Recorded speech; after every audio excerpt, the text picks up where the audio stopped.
What's up, Knicks fans? All right, I am Victor Hatiba from Knicks Fans Brazil channel. Today, it's a great live in Knicks Fans Brazil. Welcome to the Knicks Fans Brazil channel, Charles Smith. Welcome. What's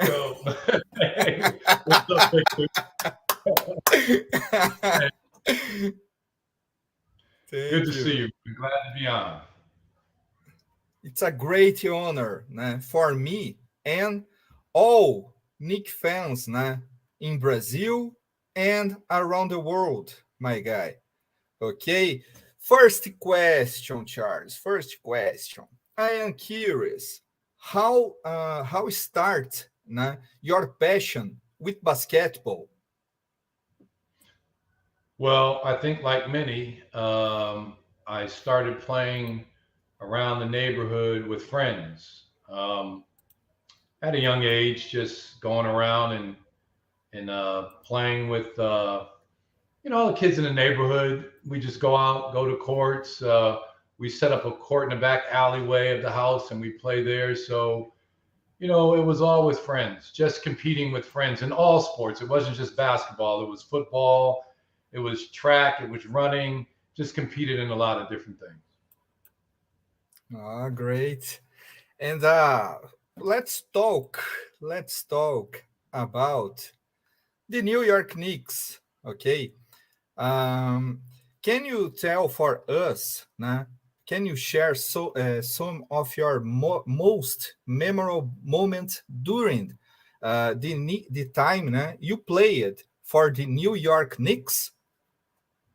Oh yeah, there's plenty of those. One of the things that I do recall, before I came to New York, I averaged 20 points a game, back-to-back seasons in LA. And I was the first option and second option on my team when I was in Los Angeles with the Clippers. But when I came to New York, I was the third and fourth option on the team at times when it came to getting the ball and scoring. So, a lot of big games I had was when, if say Patrick got in foul trouble or if he was out and I played power forward and center versus small forward, then I was back to my true self again and was able to, dribble the ball, be a bit more creative, know you're going to get, 15, 20 shots versus, 8, 9. So I had a lot of good times in New York, as we were winning. And it's always good to score. It's always good to rebound and make big plays to turn the games around. So, my career high, I think with New York, my career high in the NBA was 54, but my career high with New York was 36, I think, against the Miami Heat. So you remember, times like that, games when you're sick and you don't feel like playing and the team knows you're sick and you come out and you play real well. So, most of my big memories were team wins, when there were games that, we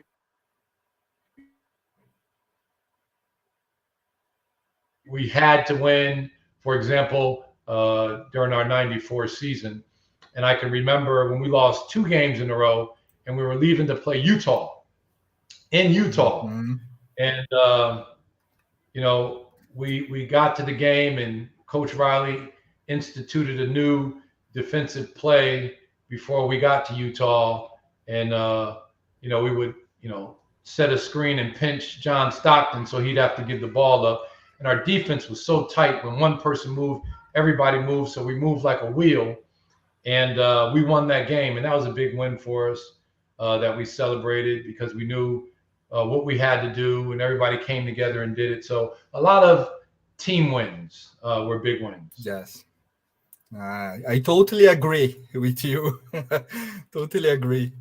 What was it like working with Pat Riley? Well, you know, I played for a lot of coaches. I played for Larry Brown, Greg Popovich, Pat Riley, um, and even Don Nelson. But you take something from all the coaches. Pat Riley was a good X and O's guy. You know, if we were struggling with a certain part of our offense or defense, we would break it down in practice and drill it with like three people on that particular area that we were weak, and everybody would be all over the gym in groups of three, just drilling this one piece of the play that wasn't working, and then he'd bring it back together with all five, and we work it into a 5-on-5, and he was good like that, really, to keep the offense and the defense sharp. So that was his strength, you know, X's and O's and strategizing game plans. The only downside is that once he had a game plan, he didn't deviate from it. And that was kind of the downside, because if another coach was changing up, he'd stick to his game plan regardless. And that was the only downside. But he was an incredible X and O's coach, knew the game. And Patrick Ewing, same question, Patrick Ewing, what was it like working with Patrick Ewing? How was his leadership on the team? So Patrick led by example, not very verbal, but he would always try to outwork everybody. He practiced the same way he would play in a game. So every practice he would come with it and play very hard in practice and just transfer it right to the game. I can't recall any times practicing or playing with him where he didn't go all out and give it his best effort. One thing is funny. He sweat so much, man. It was almost like at halftime he'd have to change his uniform. It was, he was one of those guys that sweat a lot, and he just worked so hard, and you had to respect him for that. He didn't have to say much, but he was always a guy really pushing himself to be the best possible player that he can be. For me, I am suspect, because Patrick Ewing, it was the reasons I become Knicks fan. You, Anthony Mason, Charlie Ward, blood in the garden, okay? And in this book, I saw a funny history about Patrick Ewing. I saw Patrick Ewing scared with a hotel in Milwaukee, a ghost, etc. It's true. I saw in this book, and I'm curious about this. Well, one, I didn't read the book. I never heard of him seeing a ghost, so I can't, I can't say that. And you got to remember, sometimes when people write books, they got to, make it add a little stuff to it to make it, people want to buy it. So I didn't read the book. I don't know what's in there. But I don't know of him seeing a ghost. I just never heard of it. It could have happened, but that one I'm first hearing it from you. And I don't know. What? No, I totally understand. During your time with the Knicks, which game or playoff series stands out as the most significant to you, and why? Oh, well, it's got to be going to the finals in '94 against Houston. We came so close. But, it's hard to win one championship, nevertheless, to win 2, 3, and 4. But, we were, so close. It didn't happen. So that's always something that sticks with you for the rest of your life, because you don't normally get that chance again. And, taking it to game 7 in Houston, when we left the locker room, I just knew and swore we were going to win, and it didn't happen. So that always hurts. But that was the most significant, because during that time in New York, the Giants won, the football team won, the hockey team won, and then we were next.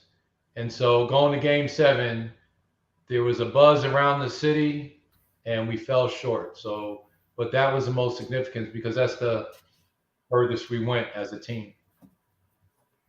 Rodrigo Pinheiro have a question for you. Ask Charles if he believes the Knicks are going to have that winning mentality that he came with that Knicks team in 19s with the Ewing, Starks, and Mason. Yes, I think so, because they're starting to get players with that mentality. You have to bring in guys that, whether it's vocal, whether they lead by example, but you have to have guys that have that no quit attitude, and they're starting to get the guys. I think the management team of the Knicks is doing a great job of slowly building the organization back up. Obviously, you know that Brunson is the heart and soul of the team right now, and that's important. It's important for your point guard to be like that. That leads the team, so that's very good. But when they did not get Spider and give away all the picks and allowed them to go to Cleveland, the fans were kind of upset about that. But it was the management team has a strategy, and they're sticking to that strategy. To get Spider from Cleveland and then to give all the picks away and to kind of start all over for one guy, that would have been the wrong move. So they stuck to their strategy, and then they made the second round of the playoffs. Mm-hmm. We'll see what they do this summer, but the players that are already on the team have got to work hard in the offseason to come back better, to add more facets to their game. So they have to do that, and they're going to steadily improve. So to look forward to them to get into the second round and maybe to the Eastern Conference Finals next year, it's not out of the question. They got to make the right moves this season. Everybody's got to work hard and come back playing, because you saw from last year to this year, their defense got a lot better. Mm-hmm. And every time you go to the NBA Finals, I don't care what team it is, those teams in the finals are in the top 5 in defense. So you have to be a defensive team to make it to the finals. And the Knicks are showing that they're coming back with that. So good question. Thank you. Rodrigo Pinheiro, it's a co-host from the Knicks Fans Brazil channel. You talk now about Brunson, for example. I am curious about your opinion, Charles, about, for example, 2 players, RJ Barrett and Julius Randle. RJ Barrett, people criticize so much in the last season. Before, so many people mention this guy, believe RJ Barrett can be a future all-star, okay? But in the last season, people in Brazil, for example, so angry with RJ Barrett. What's your opinion about RJ Barrett, for example? Well, this is based on all players. The playoffs are a whole new season, right? So everything that a player does in the regular season, when you get ready to play against a team is going to focus on all your weaknesses, right? and they're going to take away your Right. strengths. So RJ Barrett drives right hand a lot, right? Comes back with Right. the left. There's certain things that you know that he does consistently. When you go into the playoffs and you're going into series, the team you're playing against takes away all your strengths. It happened to Julius. It happened to RJ Barrett. And so that's what I'm saying in the offseason. Even Julius Randle, it happened to him one playoff, and it happened to him again in the next playoff. He's got to know that this next go round in the playoffs, if you're not working on other moves, like what they call, you got your first move, you got your secondary move, and then you got your tertiary move. You got to get into your bag to that third and fourth move to be able to be successful in the playoffs. You got to give the other teams, the opponents, some things that they really haven't seen in the regular season. Yes.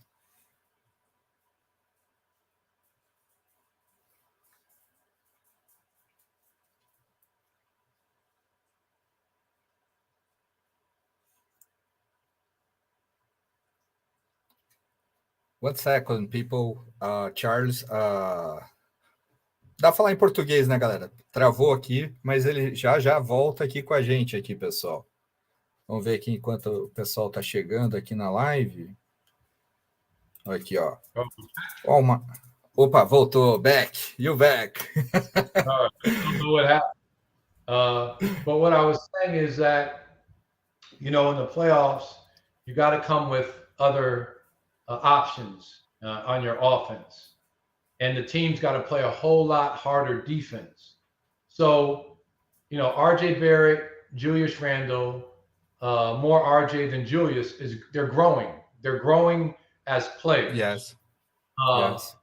You can get mad at him next year if he's the same as last year. But, you got to improve year after year after year as an NBA player. You got to get better. You got to get in the gym, and you got to work on some other things. And the only thing that happened with RJ is he got exposed, and he realized that, the 2 or 3 things he did that made him RJ Barrett, they took that away. And, they just took it away. Every time RJ Barrett caught the ball, there was a defender sitting right in his lap.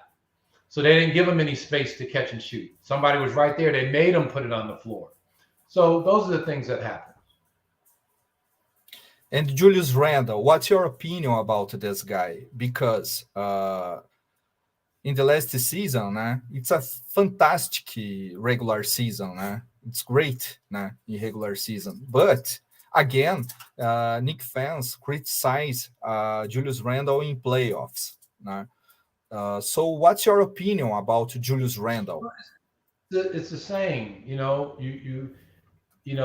He struggled in the playoffs because the teams that they're playing, they watch a lot of film. They look at the player's tendencies. What does he do the best? And the team studies it. And they say, when they catch it, jump on his right hand, make him go left. Or jump on his left hand, make him go right. So they're looking at how many times he catches and what hand he puts it in. If it's 70% he's putting in his right hand, in the scouting report, whoever's guarding him, say, soon as he catches the ball, jump on his right hand. We want him to go left because when he goes left, he's going to take 2 dribbles and pull up. So they know all the tendencies. You got to get better. You can't, the regular season is one thing, but the playoffs is a whole nother season.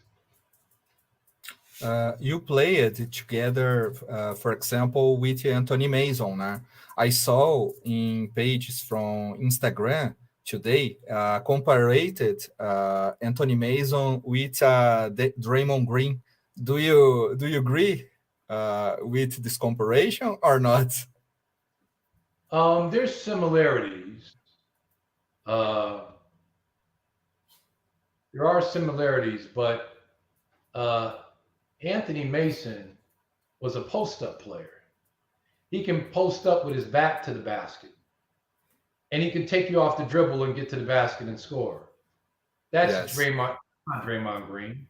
Draymond is not a post-up with his back to the basket, catch, do a post move, and score. Draymond plays facing the basket all the time. Both Mason and Draymond are not good shooters, but I think they compare him to Mace because that's the best comparison they can make, because Draymond does all the antics and he's known to be a tough guy. So is Mace, and so they could be comparing that. They're both around the same height. Mace was a lot bigger than Draymond, but I can see where the comparisons are being made, right? Because Pat Riley would put the ball in Mace's hands to bring it up the floor at times and run right into the offense. Draymond Green does that also. So if there's any comparison that you can make to Draymond, I can see how the best person to make the comparison to would be Anthony Mason. And I have another question from Rodrigo Pinheiro. Dante DiVincenzo was the Knicks top acquisition of the offseason. What did you think about the arrival of DiVincenzo? Thank you, Charles. Yeah, so DiVincenzo is a combo guard. He's a good shooter. He's a good ball handler. He can pass the ball. He can get to the basket. So it just gives him more flexibility in the guard position to move him from 1 to 2. So you can play him. The Knicks have a lot of combo guards now. Sometimes Barrett will even bring it up and start the offense. So they have all these combo guards that can play the point and play the 2 because they can shoot as well. So the fact that, DiVincenzo is another player like that, he's a decent defender, it gives them more options at the guard position, bringing somebody in like him. And as we saw with him in the Golden State, he's a pretty dynamic shooter also. So he gives us a 3-point presence out in the perimeter, another 3-point presence, and that can definitely help the team. And I am curious about what is the best and the worst part of playing for the city of New York? Well, and we've heard that people will say, the New York fans are the smartest fans. However, there are some teams where when you know that your opponents come to an arena and the fans are talked about when they come to the arena, because when our opponents get off the bus to even come into the arena or walk through the crowd, you're going to hear some really serious stuff from New York fans. They'll call them a bum. They'll say all sorts of stuff as they're coming in to the arena to play. You're going to hear it. Philly fans are like that. There's a few, fan bases around the NBA where the fans really let you have it. So New York is those types of fans. They don't, quote unquote, bite their tongue. They let it go. And that's how they are as fans. When they're behind the team, there's no better place to play. And when the team is struggling or not doing well, there's no better place that you can hide, because the fans are always going to be there and let you know. So that's the New York fans. That's how they are. Rodrigo Pinheiro, I think the best recipe for the Knicks to be successful in the NBA in the long term is the mountain, the base that has been built and arrival of point players. Do you believe in this idea, Charles? So I think the question is, are we talking about when he says arrival of point players? Are you talking about the bigs that can shoot from the perimeter? Is that what we're talking about, like point players that can handle the ball? All the bigs handling the ball? If that's what the question is, I believe that the future championship NBA team is 5 guys on the floor that are all, 6'8" on up, 6'9", and that are interchangeable, that can play the 1, 2, 3, 4, and 5. I think that's the future of a super team in the NBA. Forget the, name brand superstar players. I'm not talking about that. I'm talking about 5 guys that are interchangeable, can play all positions. Because if you get 5, 6, 9 guys on the team, there's going to be somebody on the other team or 2 players that are going to be shorter. And you could take advantage of that in the post if all 6, 9 guys know how to post and can bring the ball. Anybody gets the rebound, they can bring the ball up and start the offense. That's a scary team in the future. And I think that's the direction where the NBA is going, something like that. Because you see the point guard size getting taller. The 2 guards are getting taller. You got the bigs that are starting to dribble the ball. So, we saw it with Golden State when they were playing smaller guys and everybody can dribble the ball and bring the ball up.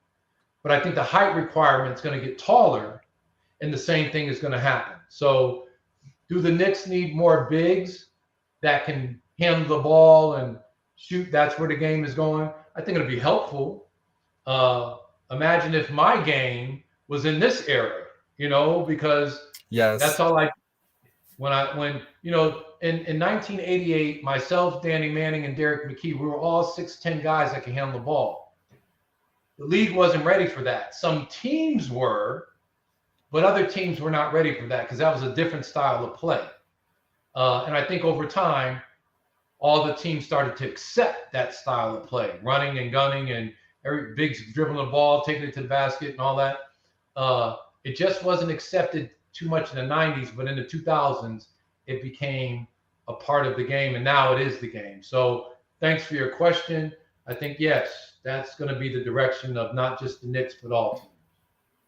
I mean, one other thing.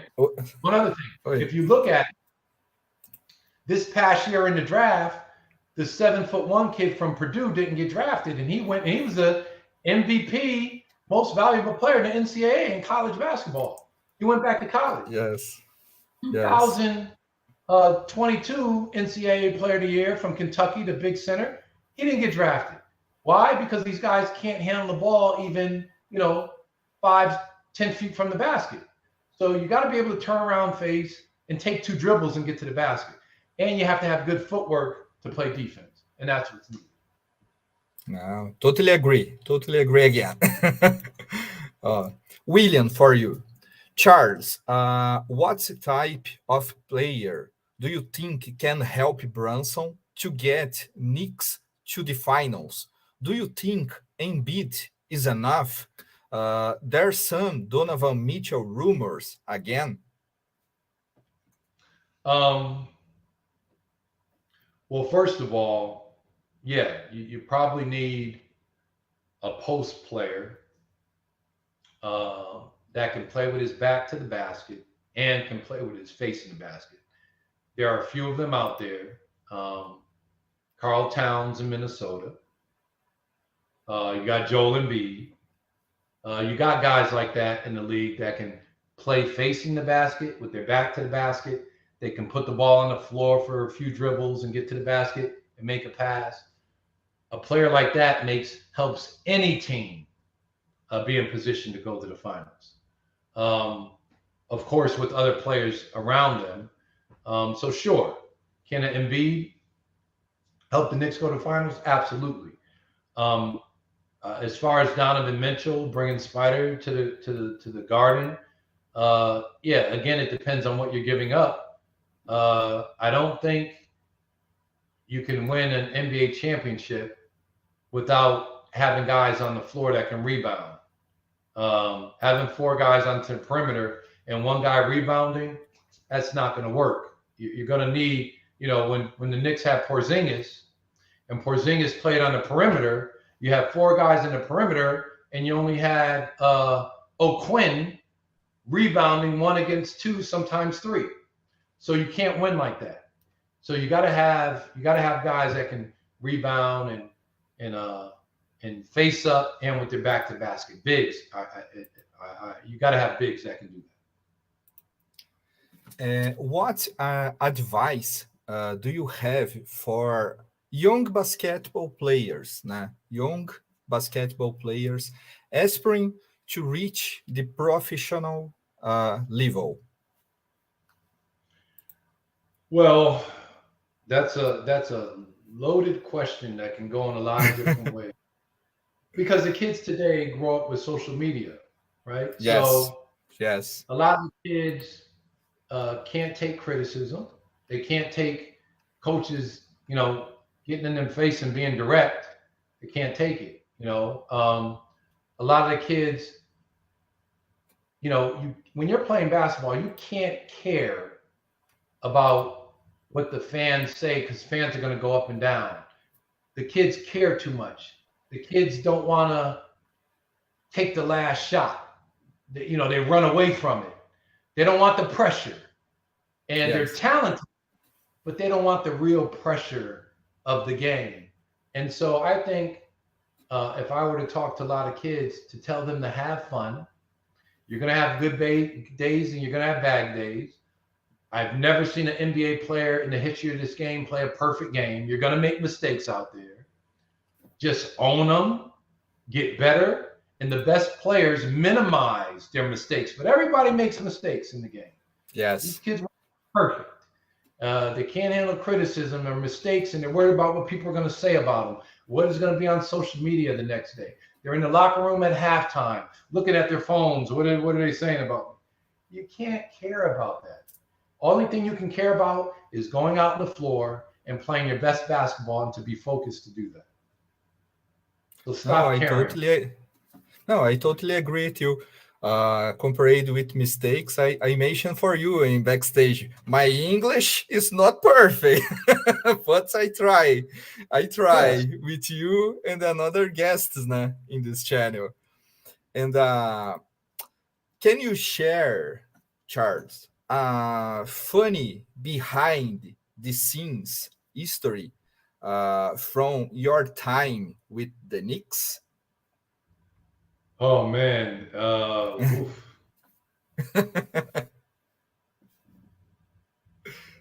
man, there's a lot.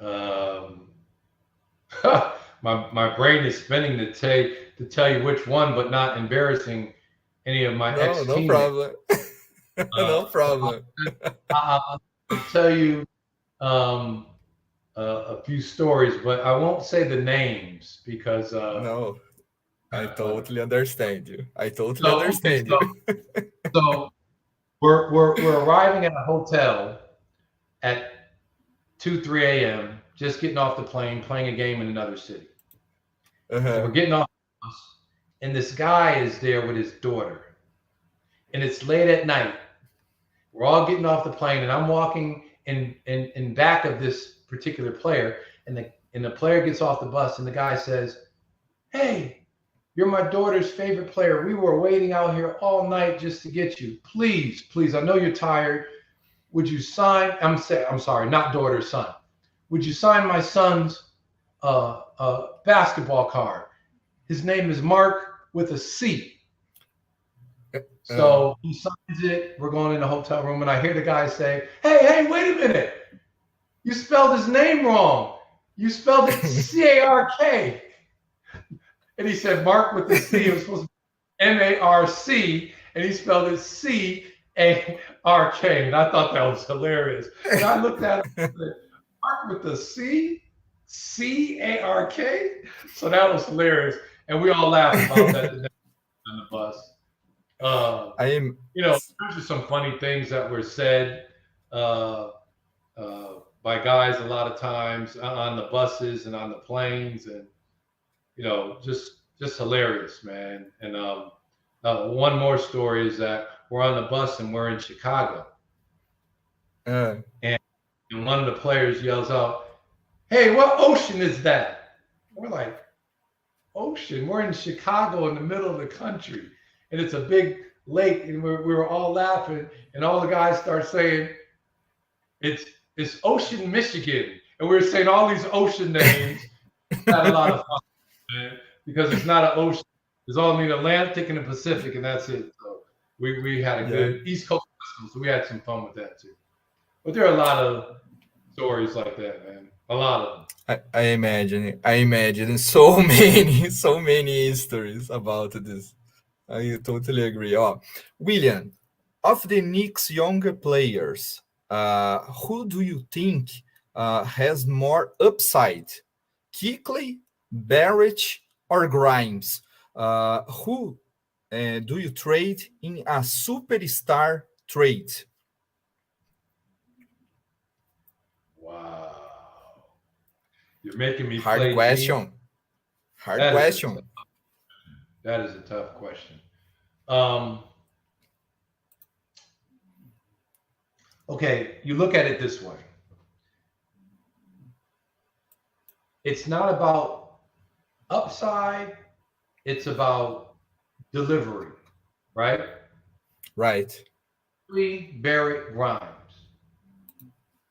If you have an opportunity to get a superstar player, you look at those three guys, Quickly, Barrett, and Grimes, and say, who is going to be consistent and maintain our presence in three-point shooting, getting to the basket, and playing defense out of the three? So you can give up 2 out of the 3 to get a superstar player. Yes. But, can they all do that? Who's more consistent? And you keep the consistent one and you let the others go. And of course, you got to look at the money and the economics in the trade. Trading one or the other, you have more cap room to get more guys if a team wants them. So you have more money to get another guy. If one of those guys has a big contract, you know who that is. But you got to look at it different ways. But at the end, you just want to maintain the consistency in the team play. And so you would give somebody up as long as the others can be consistent. I saw a report about you traveling to Cape Verde, Cabo Verde, to learn more about your roots. Could you talk a little about that? Yes, I'm of West African descent. I'm a citizen of Cape Verde. My grandfather is Cape Verdean, and my grandfather had 12 children. My father was the youngest, and my father was going to get citizenship. Passed away my second year in New York, and I picked it up a few years ago and finished what he started. Somebody said, "What ocean?" But I finished what he started, and so I got my passport, and I became a citizen of Cape Verde. Great. I have family members there, and I met my family members, and we're reunited. You played alongside, né? Sorry. You also had successful stints with the Los Angeles Clippers and San Antonio Spurs. Can you share some of your favorite memories from that team with time with those teams? Well, you know what? You can say that every NBA player has the ability to score 20 points a game. They're put in the position to score 20 points a game. You got to remember, everybody coming out of college is a scorer. You defense's desire and being passionate about want to play defense, but not everybody can score. So in Los Angeles, I was the first option. So I would go on a tear of 8 games, scoring 30 a game in 8 games. At that time, I was scoring a lot, and in my 4 years, I averaged 18.7 a game. we lost a lot of games out there, but I do have a lot of memories because, it's always fun to score and be the top guy on the team. It was me, Danny Manning. We had a lot of young. We were so young, though. I think the oldest person on our team was maybe 6 years in the league. We were a very young team, a lot of scoring power, but we just weren't mature enough at that time. So scoring, 52 or 54 points in the game, memorable. I think just overall, I'm still in the top 150 players all time in the league in block shots. So, playing for the Clippers was fun because I had ultimate freedom. Now in San Antonio, my knees were starting to go. Wasn't moving as well as I used to. So it was a great city. I played 2 years there, but, father time and the multiple knee surgeries were kicking in by the time I got to San Antonio. And I definitely wasn't the same player I was in the past. It was very difficult for me to play back-to-back games by then. But I did have a good time there. Got reunited with David Robinson. We played in the United States, the World Games together, played in the Olympics together, and then I'm playing with him in San Antonio. So that was fun. But not a lot of highlights in San Antonio. I don't like San Antonio with the Knicks in the finals. I remember I became a Knicks fan, Charles, in '92. I saw Houston Rockets with us. I saw San Antonio. So San Antonio and Houston, I don't like it because that. Nicão da Massa. Charles, for you, which was the best season of your career?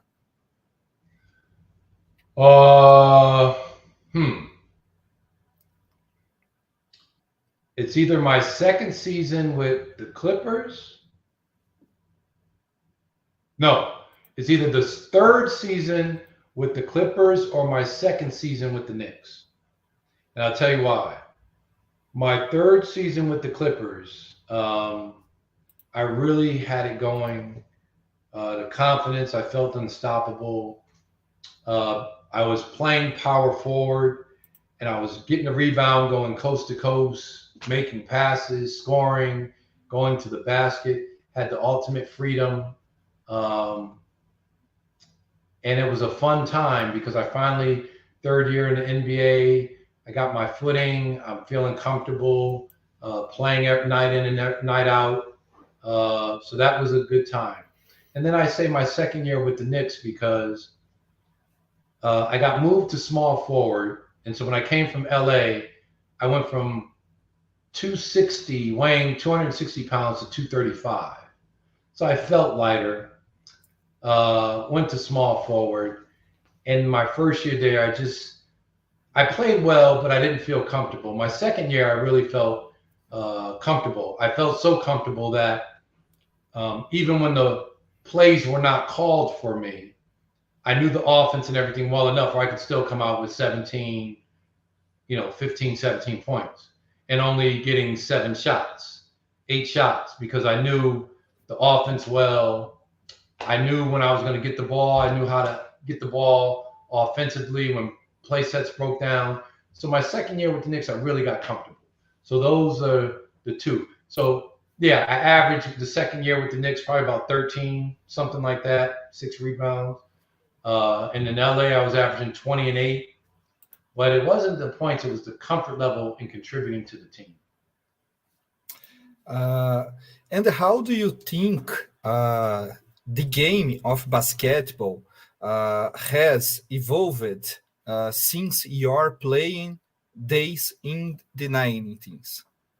So, first, when I was in high school, I was top 5 player coming out of the United States. And, we had the McDonald's All-American game. It was rare, very rare. We didn't have a 7-footer. Our tallest guy in that game was Chris Washburn, who was 6'11", right? Right. And out of high school. 5, 10 years later, in these camps, there's 7-footers all over the place. All over, 7-footers. Blocking shots, playing with their back to the basket.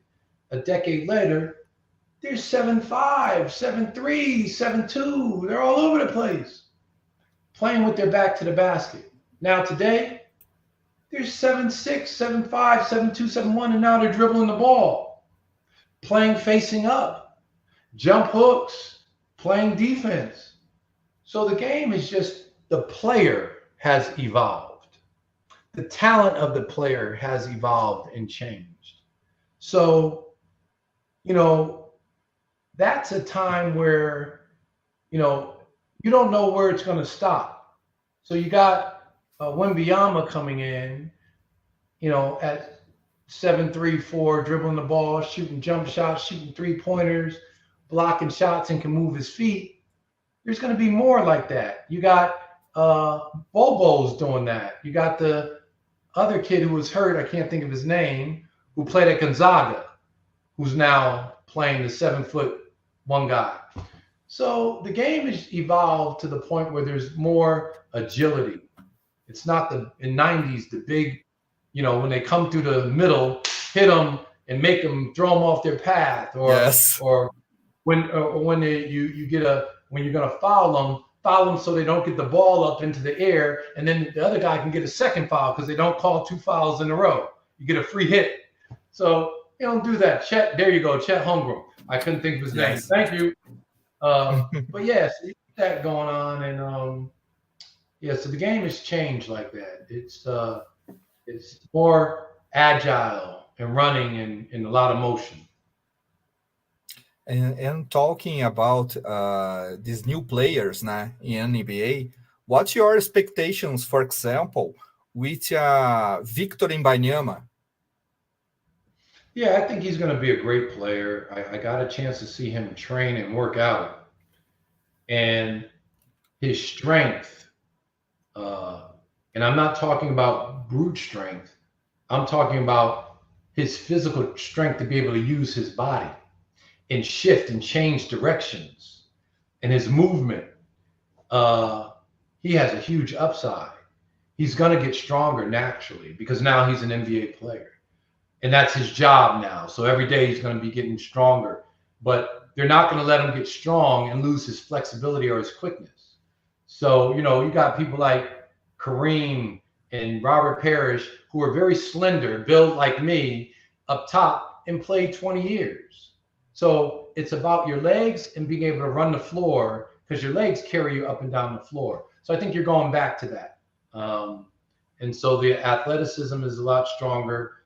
Victor Wembanyama, if he doesn't get any injuries or serious injuries, he'll go down as probably being one of the best players to ever play the game. No, I agree with you in this point. And after retiring from professional basketball, how was the transition to other aspects of life, and what you currently involved in? Well, my transition wasn't that difficult because when I was playing in the NBA, I didn't believe the hype. I wasn't running around like I'm an NBA player, check me out and all that. I went places. I went around by myself a lot of places, no security. I talked to people. I rode the subway in New York City. I still ride the subways today. I just live my life. I don't let people control how I live my life. So when I retired, I didn't have to go through a transition of being a civilian from an NBA player because I lived a normal life anyway, and so that wasn't difficult. I wanted to be the best business person that I could be, because I don't think, when looking back, I don't think that I was the best athlete that I could be, because you can always look back and say, I should have did this more. I should have did that more. So it always bothered me that I never made the all-star team, right? And then I look at it and say, well, maybe I'm hard enough to make the all-star team. But in business, I'm going to be the Hall of Famer. I'm going to be the GOAT with former players. I worked very hard to become a self-sufficient entrepreneur. I worked very hard to be a C-level executive running divisions at major corporations.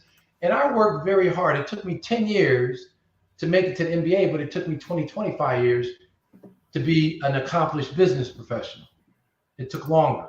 So what I do today, I'm building a lot of sports and entertainment communities, or at least trying to, on the continent of Africa.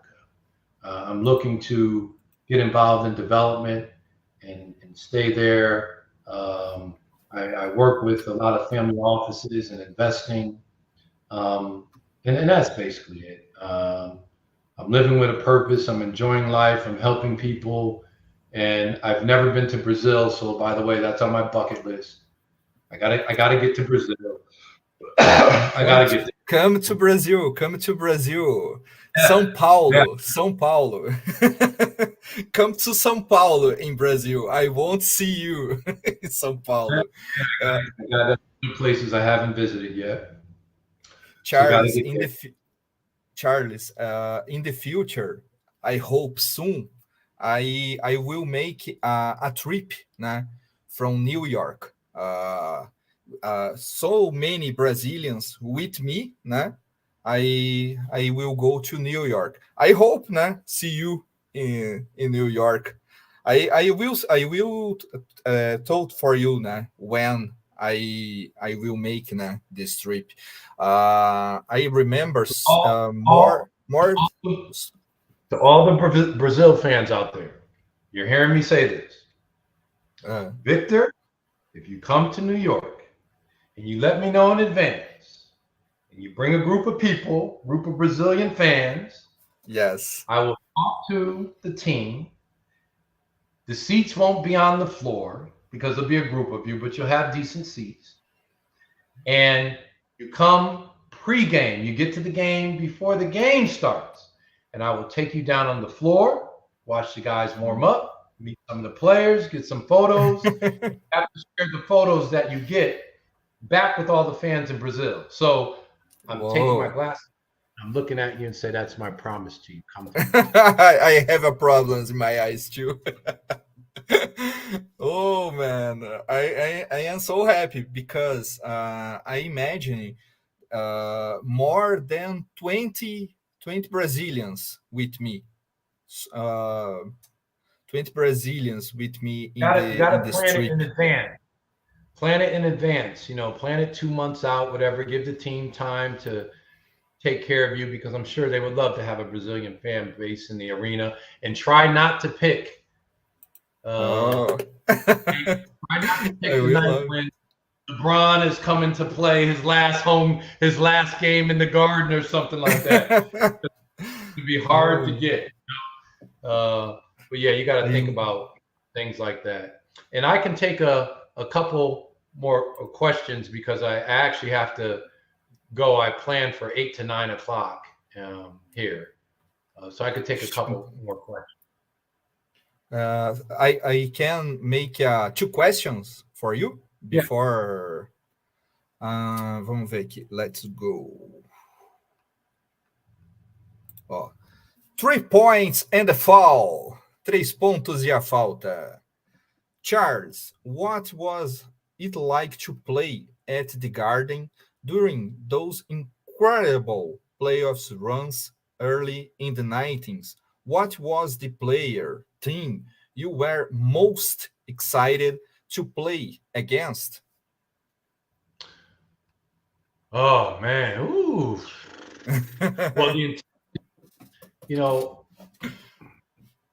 there are certain games where I've lived my life since basketball, and I still have not found a way to replicate the excitement and the adrenaline that I had in me when we played Indiana in the playoffs, when we played Chicago. Indiana, Chicago, man, the fans, everybody just got crazy. Those were our rivals. So that I can't explain it, but it was a feeling that it only happened during those times. I haven't felt it again anywhere in life since then. Not even a woman has brought me that type of feeling. So, but it just doesn't exist, man. So and then just those big games in the Garden, man.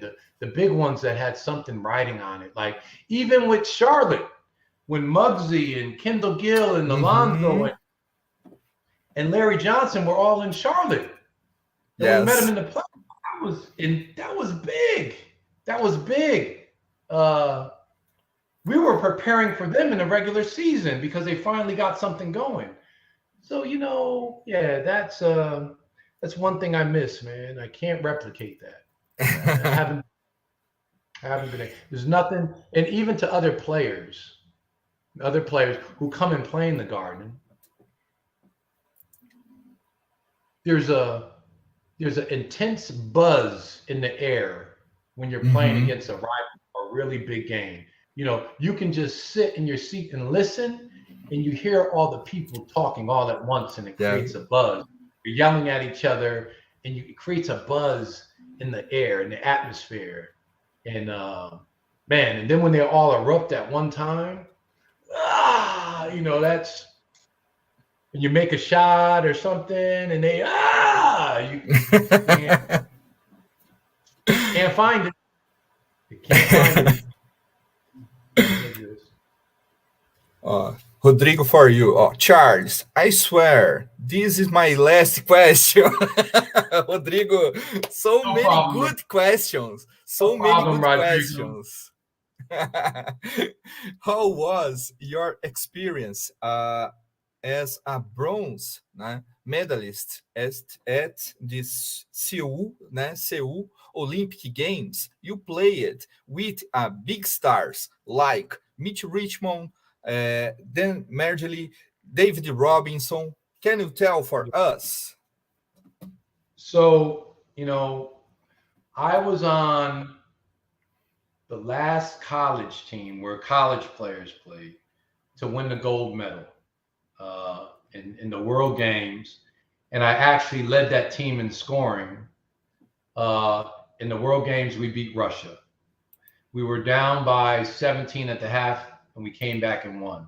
And everybody thought we were not supposed to win. And then I was on the last team to lose an international play as a college player, and that was the Olympics in '88, and we lost to Russia. That was a tough loss.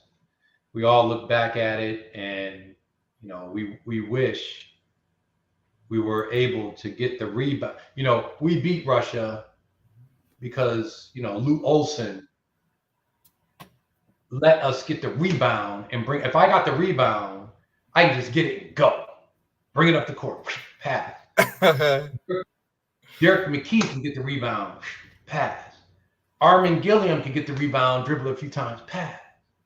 But when we were in the Olympics, we had to get the rebound and give it to the guard. Just give it to the guard. We couldn't push. And I think that was our advantage. That's why we beat Russia. Because if I got the rebound and Sabonis was standing next to me, I'm getting it and going. He's behind me now. He's got to catch up. And we have a wave of players coming in. We're scoring and we're dunking and we're playing. And I think we missed that in the Olympics. And that was tough. And we lost. So that whole World Games and Olympics creates memories for guys that you don't forget. So we have good memories.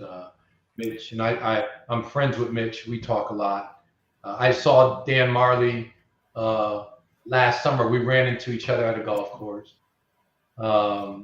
David Robinson's doing very well. I don't see him too much, but we got some really great memories. Thanks, Rodrigo, for all the questions. J Boog here. It's a rapper from New York City. My friend from New York. Mr. Smith, You are a forever Nick.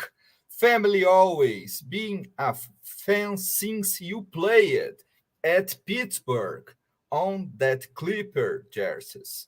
I need you in the building this season. Because, like I said, J Boogie, salute, salute, salute, salute to three capitals. Thanks so much, J Boogie. Victor, I like the way you said it, man. Salute, salute, salute, salute, Jay Salute, Hey, Boogie, thanks, man. I appreciate the love. And I know you're in the building.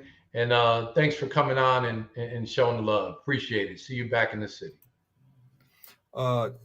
The last question in this live. The last question, okay? The last. Sorry, guys, the last. Jacko, for you. Charles, what the Knicks teammate were you most close with? Rolando Blackman. I was very close. Yeah, he was our best friend on the team. We hung around a lot. We had a lot of great conversations together on the buses, planes, and traveling. Just good friends, man. And second was Charles Oakley. Rolando was Oak. Really great guy, and loved hanging around with him. Oak was one of those guys that would always treat you. I might have alligator arms, and I couldn't get in, and when it was time to pay the bill, and Oak would just pay it right away. But Oak was very generous, big heart. Always looked out for his teammates. Just a great guy. Great guy. Yeah. Charles, right. People in Brazil loves you, my bro. Knicks fans in Brazil loves you. And I am super happy here, Charles. Forgive my worst English, but I try my best, and really happy with you in Knicks Fans Brasil channel. Thank you so much. 3 points and a foul aqui, 3 pontos e a falta. We love you, Charles. Thank you so much for taking the time to chat with us. It means a lot to our community. Stay blessed, and I see you in New York City. 3 points. New York. Let me tell you, Victor, your English and speaking my language is 100% better than me speaking your language.